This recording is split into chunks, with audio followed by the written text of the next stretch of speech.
Welcome back, Heat Seekers. I'm here with Brad and Kraig, and we are tearing out your running back rankings for week 3 of the fantasy season, and we're going to jump right into it. But first, hit that like button for us and hit that subscribe and notification bell if you would. We appreciate it, and it helps Google say, hey, we love you, and we're going to share you with all of the fantasy players that are out there. But Kraig, we're going to start with you on this one. Which team are we talking about first? Well, we're going to go an easy one. We're going to go with Carolina, Christian McCaffrey. Just throw him up at the very top.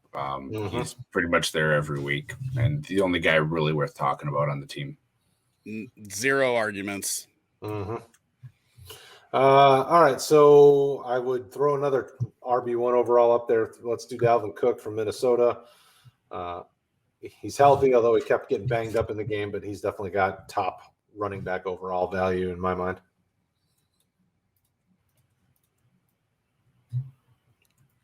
If he's healthy, I agree. It seems unclear if he's going to play or not. Yeah, that's the only thing I don't know. But, I mean, he came back after getting banged up in the game, too. Yeah, he came in and kept putting up numbers. Sorry there, I was trying to move my sheet along over there. I think if Cook's in, he is right there in the running back over number 1. I can't talk, apparently. Number 1 overall category. If he's not in, let's talk about Mattison while we're here.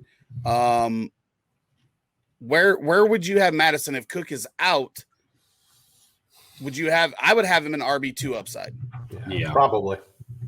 So RB2 upside if Cook is out. If Cook is in, that's Devonta Freeman though.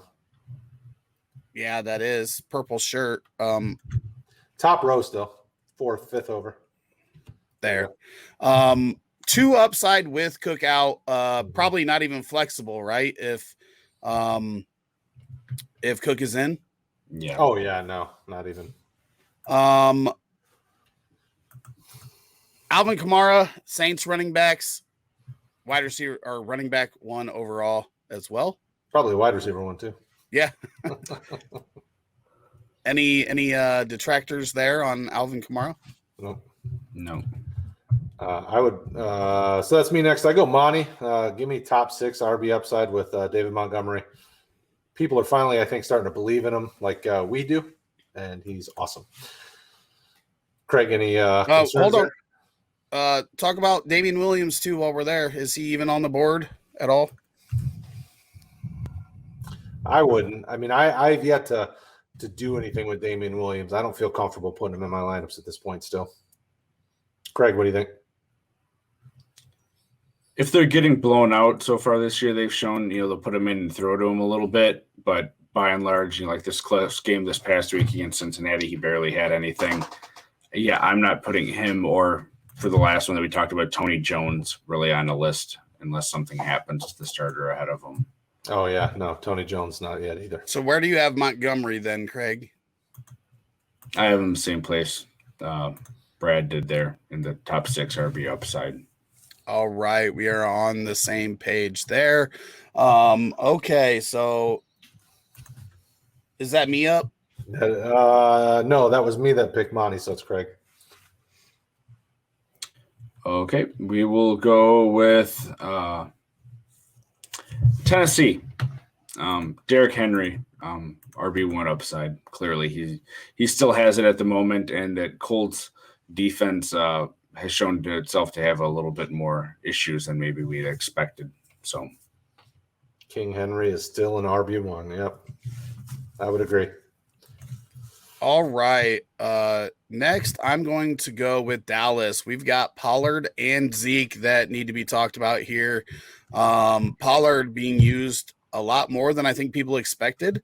Yeah. I think this puts Zeke in the RB1 upside and not the top 6 like I would have thought I would have him here. But Pollard, I think, is an RB2 upside guy now with the usage that he's getting. Any disagreements there? Maybe it's the pessimistic Cowboys fan in me, but man, we'll see how big this gets, but it would be the back end of RB1 upside for Zeke, because that Eagles defense has looked really good this year so far against running backs.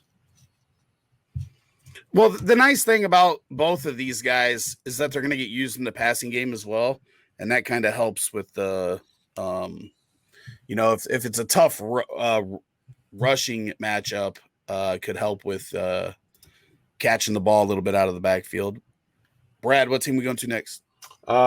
Chris Carson, Seattle. I think he's a top 6 RB upside. He's getting used heavily in the running game. Obviously, we knew, but I think he's leading the team in targets in the passing game as well. For a running back, I think he's got only like 3, though. But he's clearly the lead dog there. Kraig? I agree 100%. They don't really have anybody else to even challenge him for those looks. And we're finding out that this is a lot easier than the wide receiver one because there's not a lot of other options for a lot of these guys. They are the guy on their team, and that's nice to see. So just to make that a little bit more difficult, we're going to go to San Francisco. Elijah Mitchell. Right now, Elijah Mitchell is the only one that we assume is healthy. I don't remember who this one is. It's probably Raheem Mostert. No, yeah. Mostert's is 31. Up there is Wilson, who's hurt. So he's out. Jeff Wilson. Yeah, Jeff Wilson's hurt. So where Trey Sermon's hurt. Right there in the middle under CEH is Hasty, who is hurt too. Hasty, who is hurt, but do we know Hasty is out? We don't know.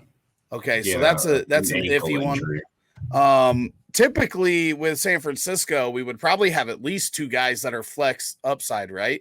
But right now, I think Eli Mitchell, is got to be running back 2 upside, right? Mm-hmm. Absolutely agree. Yeah, because Sermon has a concussion. They don't know if he's going to play. It's just a total mess. Yeah, this one's a tough one. If we find out now, let's say we find out Hasty's playing, but Sermon's not. Do you put Hasty in the flex upside category? Because we know they'll use 2 running backs. Hasty's the guy they were targeting in the pass game when they were both on the field. So I wouldn't hate that because of the PPR play there. Kraig?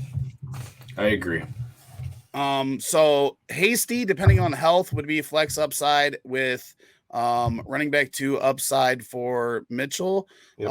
And who does San Francisco plays? Eli. Are we a little low on him?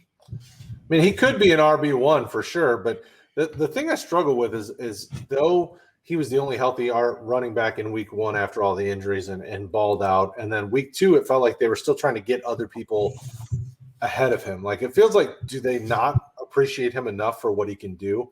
I already hear talk that they're bringing in like Duke Johnson and other running backs to try to fill in the roster. It's like, are they just going to let this kid take it and go? Because he is the most talented back on the roster at this point in time. So I'm okay with back end RB1 for him.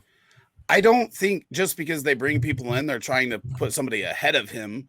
Right now, he's the only healthy body they got. And no matter what, they're going to use more than 1 running back, right? On a typical week, they might use up to 3 running backs.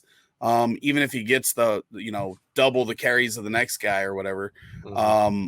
But we can look at that later after we put some other guys in this list and see where we're at with everybody. But where are we going next, Brad? Oh, that's me.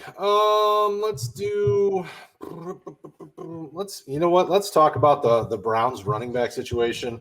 Obviously we know Chubb is a top 6, kind of high end elite RB.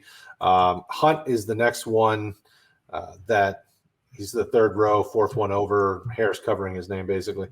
Hunt's a good PPR flex option like we're seeing. So I would put him as kind of an RB2 upside running back or low end RB1. And then Chubb is obviously, RB1 overall type play.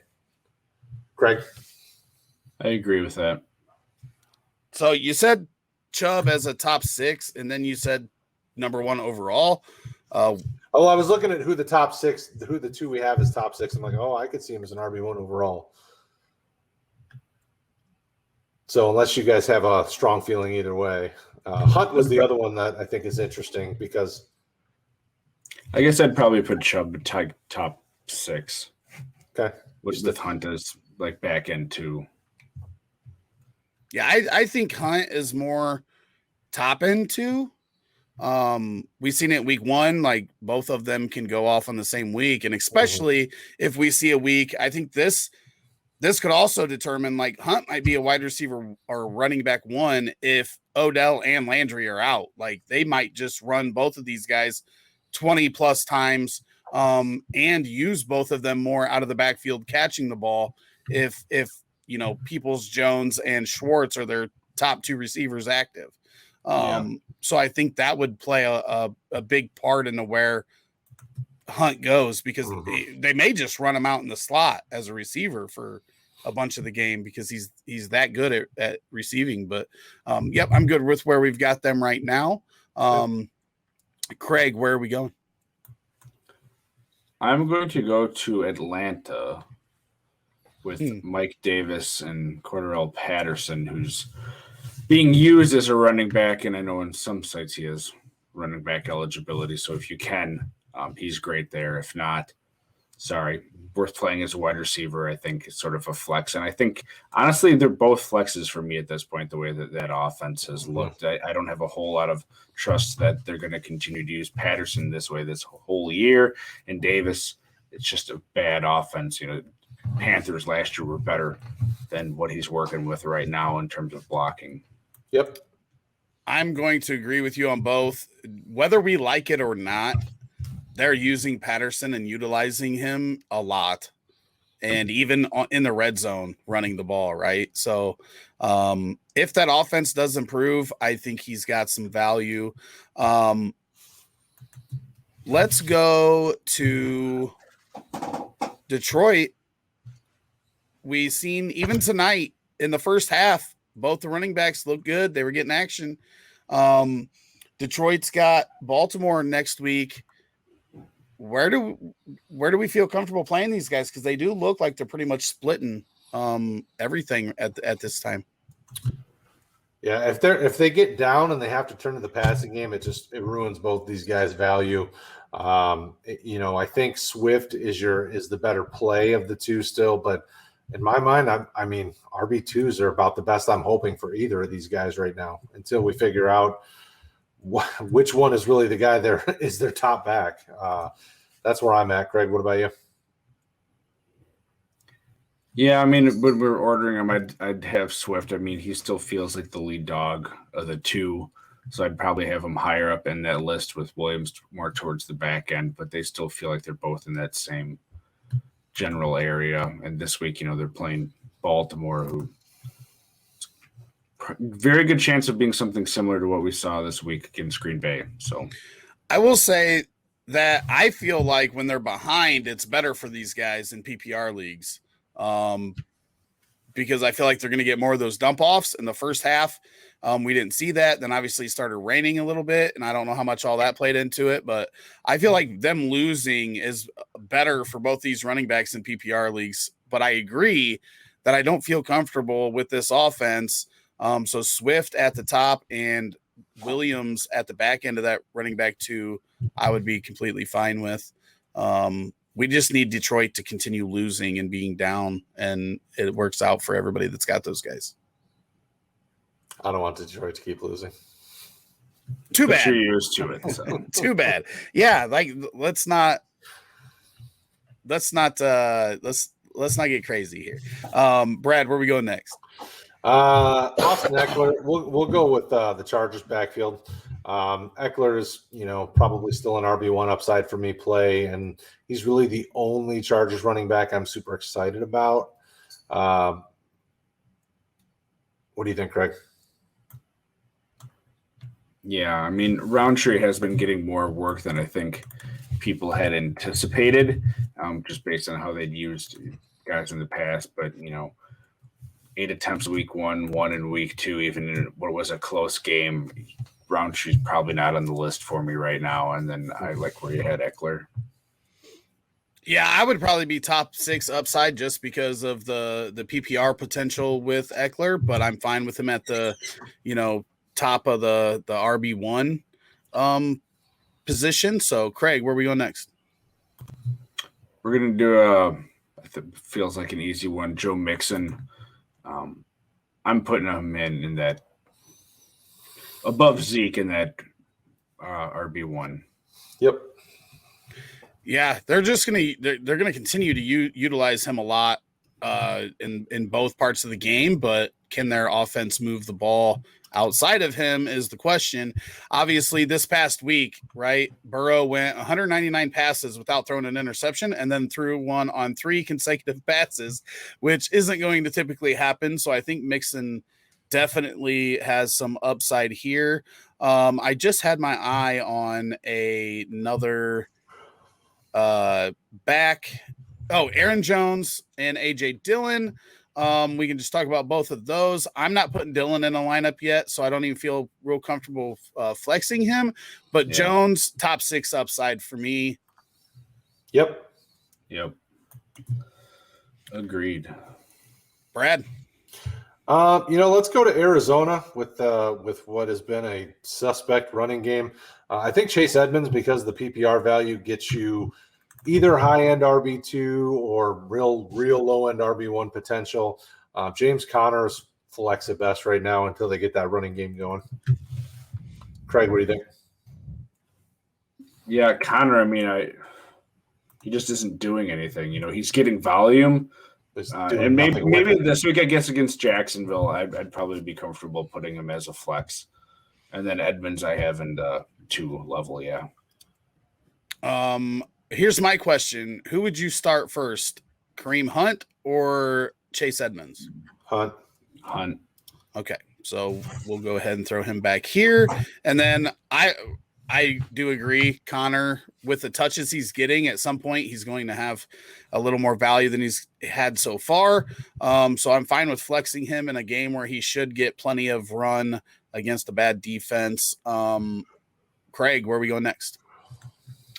We're going to go to Denver.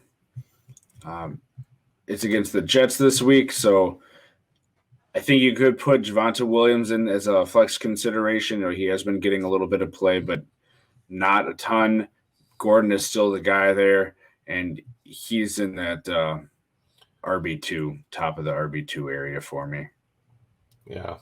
Right now, I'd rather start him than any of the other RB2 upside guys we've got there outside of Hunt. So, yeah, high-end RB2. So, what you're saying is we have Hunt too low. We should have Hunt up with Swift? I think so. Elijah Mitchell, Hunt, Swift, those are all real nice RB2s. And I think Gordon is probably up there with him. I am lower on Gordon. Minus the 70-yard run in week 1, his running efficiency has been pretty bad. Williams, I think, actually out-carried him this week, but Gordon getting the PPR work. I would have Gordon back with in the middle of this RB2, and then Williams as a flex upside guy myself. I'm fine with that. That works. And obviously, just a reminder to everybody, Mattison is only here if Cook is out. Mm-hmm. And then Williams flex. I think Williams had 15 carries, 14 in week 1 and 15 in 2, but not getting to work in the PPR game. That would be nice if he picked that up. Mm-hmm. Taylor and Hines in Indianapolis. I think Taylor is a guy that belongs in that RB1 upside, and Hines to me is a flex at best. He's pulling his Hines tricks already in 2021. Last year, every week, like nobody ever starts this guy when he goes off because it's so spread apart that, week 1 you didn't start him, and then he goes big, and then you start him in week 2 and he buries you. So I see the flex upside, but I personally, I just never feel comfortable putting that guy in a lineup because it just never works out. I always pick wrong. So Taylor RB1, Brad. Yep, I'm fine with that. I'm fine with both of those. Agreed. Okay, so next up, I'm going to go Antonio Gibson and probably drive people crazy. In my mind, Gibson is RB2 upside at best, especially against a stingy Buffalo defense. And McKissick right now, I'm not really even – I mean, I guess you can put him as a flex, but I'm not even really interested in flexing him the way this offense has been running. What do you think, Kraig?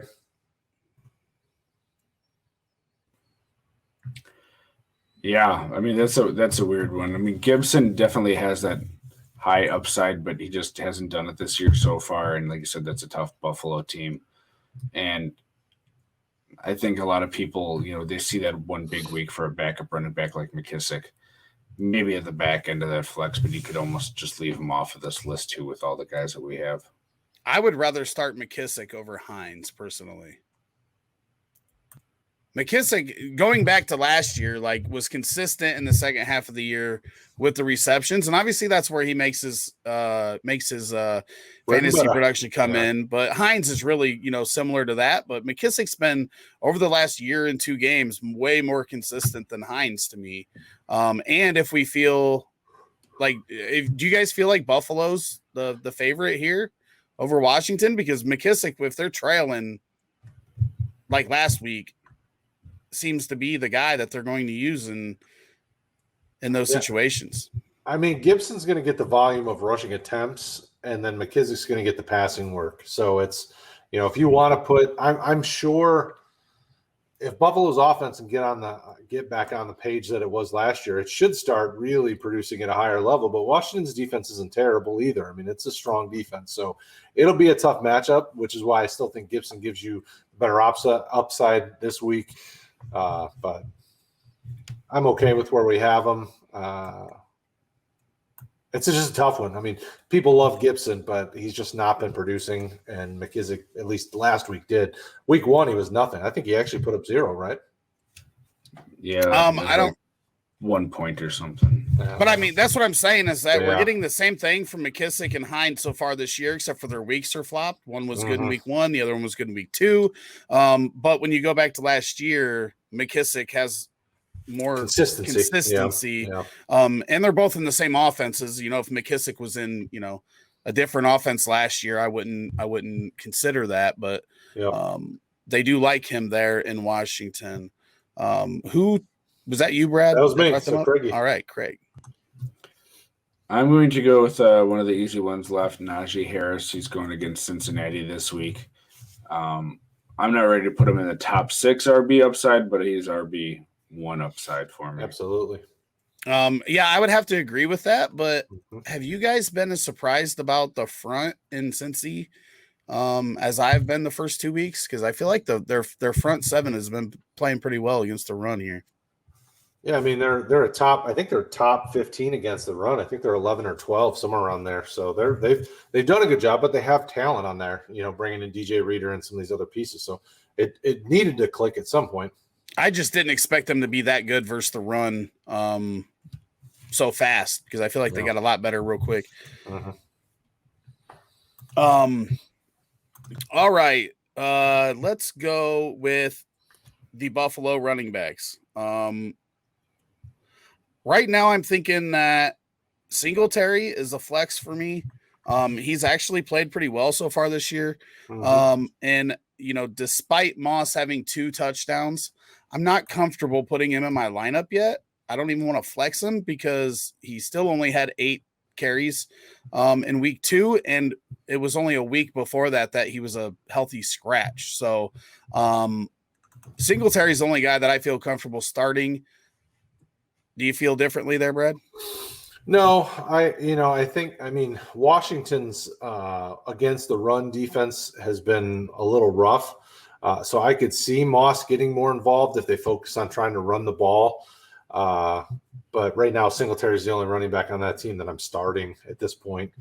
And flex RB2, I'm okay either way. What do you think, Kraig? I agree. Moss, I'm leaving off for now. If he has another week where, he's getting around 10 touches and a touchdown or something where you see a consistent workload, I'd think about as a back-end flex as opposed to Singletary, who's probably closer to an RB2 than the back end of the flexing. Yeah, I'd rather start him than the Atlanta running backs for sure. Yeah, I would say that. If you guys feel comfortable at RB2, I kind of almost said that, and I was kind of feeling crazy for saying that. I'm okay. I like him as an RB2 because when I'm looking at the RB2s, I'm playing him ahead of Jamal Williams.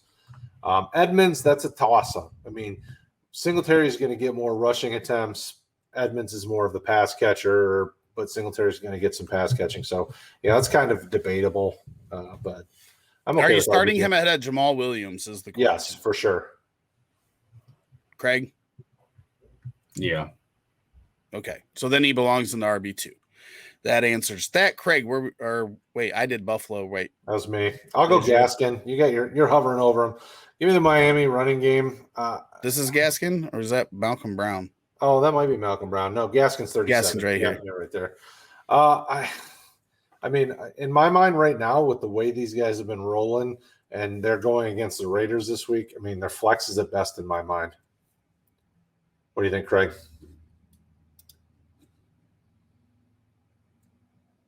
You're muted, Kraig.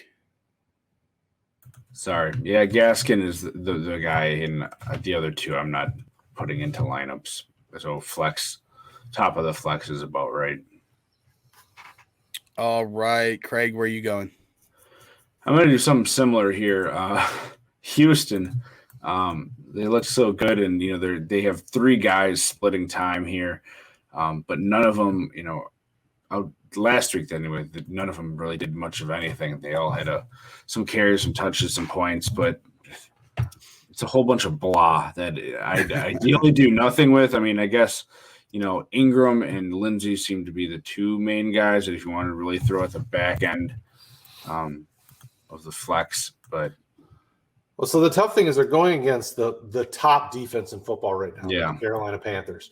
So you got to think they're going to be playing from behind. So who's the pass catcher that you want that they're probably going to throw the ball to if they have to dump off? I don't even think that's clear, and that's one reason why I would rather just not start any of them. Phillip Lindsay did have a receiving touchdown in week 2.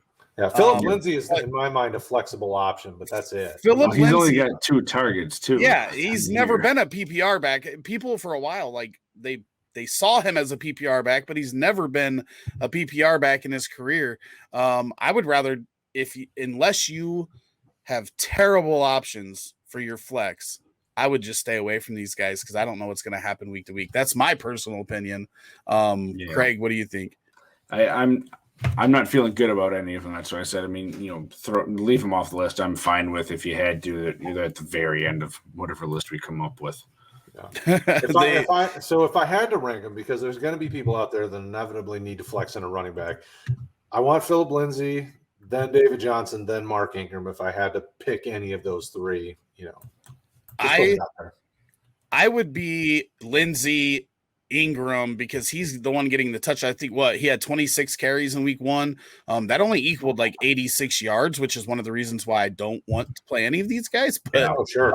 I would go Lindsay, Ingram, then David Johnson. I would do it too. Myself. Okay. So that was who's up? Because you're up. Because I just went with Houston. Let's go with Tampa Bay, the other backfield that we have no idea. I thought that this guy right here, given the thumbs up, was going to be in the equation, but he hasn't been in the equation. And then we've got Ronald Jones and Leonard Fournette. Everybody that knows me knows that my answer to the Ronald Jones or question is that Ronald Jones is never the answer.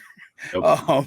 But Leonard Fournette has at least had a 10-point floor so far this year, so I think he's flexible. I do think that if you're in a pinch, Ronald Jones is flexible, but I'm not excited about that at all, either of them.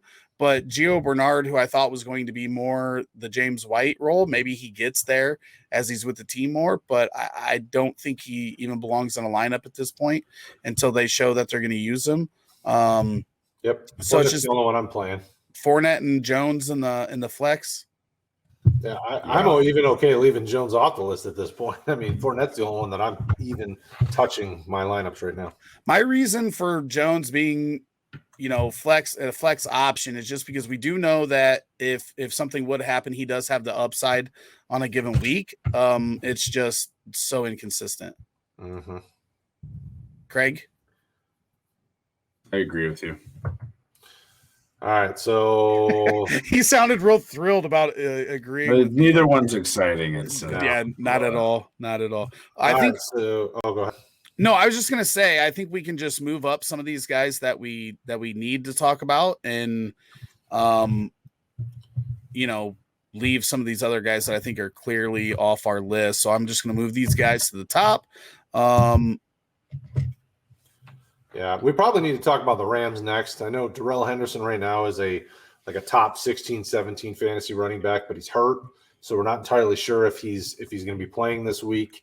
And if he is playing, then clearly he's an RB2 kind of high end RB2 option against a Buccaneers defense that's good against the run, but he also gets involved in the passing game a little bit. If he doesn't play Sony Michel, I'm more of an RB2, kind of mid RB2 on him, just because I don't know how well he's going to do if he is in. What do you think, Kraig? Even if Michel starts and he's the guy over Funk and Jones or whoever it is behind them, he's merely a flex going against that Tampa defense for me. Henderson I could see because he gets some passing game work. Being maybe a back-end RB2, but I think they're just going to be mainly chucking it. And Michel, I know you're more of a believer than I am in him, but he doesn't interest me at all if he's the guy this week. I would just rather avoid starting them against Tampa Bay because Tampa Bay, their secondary can be beat. People do not run the ball on them. We saw Zeke just completely eliminated. I personally am fine with completely leaving them off. If I had to, I would feel, I would throw them in a flex, but I don't feel comfortable putting them in a flex. So that's why I would just vote leaving them off. But I do think it was important for us to talk about them because people are going to have that situation.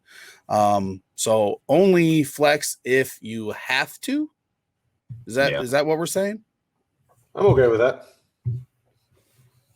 What do you mean you're okay with that? Well, he doesn't like the Sony Michel slander. Well, but I'm looking at your list and I'm like, I would start either one of those two over Ronald Jones right now. But other than that, so that's why I'm like, I'm okay with that because it's not. There's nobody really else on there. I'm like, yeah, I'd start him over that guy for sure. I would. You know what? Okay, then I'll take Ronald Jones off if that's the difference maker. But this is Tampa Bay's defense that we're talking about here, and we saw exactly what they did to Zeke. They literally Cowboys just said we're not going to use this guy. He's just going to stay in the block. Let's talk about Saquon Barkley because we obviously coming out party against the Falcons. Is he going to have a coming out party this week?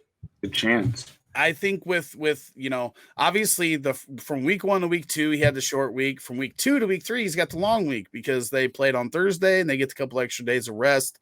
I think that this offense has played better than I anticipated. Daniel Jones has played better than I anticipated. And if we get a full workload of Barkley versus Atlanta, it could be the week that he comes out. But I think that with what we've seen, we still have to temper that upside with running back 2 upside, but probably at the top of the list for me. And then hopefully going forward, we'll be able to look at him as a running back 1. Sounds good. Kraig? I'd have him at the back end of RB1, but I'll live with him at the top of 2. I have no arguments putting him up there. No, I'm a Saquon fan. I think he's got as much talent as any of these guys. It's just getting that usage. All right, I'm just looking at guys that we know are going to be guys that people are looking at. Edwards-Helaire, where are you at on him, Brad? I mean, maybe RB2 upside is probably about where I feel comfortable with him. In the Gibson range? Yeah, probably about there. Kraig? What about you, Kraig? Trying to see on this list here where we got RB2 and where's Gibson. Gibson's right at the top. I'd probably put him after Swift personally, but it's similar area. Mm-hmm. I'm fine with that. Damian Harris is one of those you need to have in that conversation too, because he's getting consistent production. He's getting volume, yeah. I think he's like a top 10 running back in fantasy right now, right? Isn't he like 8, 9, 7, somewhere in there? I'm not sure. I just know that I never trust a guy that can go for a hundo and only score you 10 points if he doesn't find the end zone.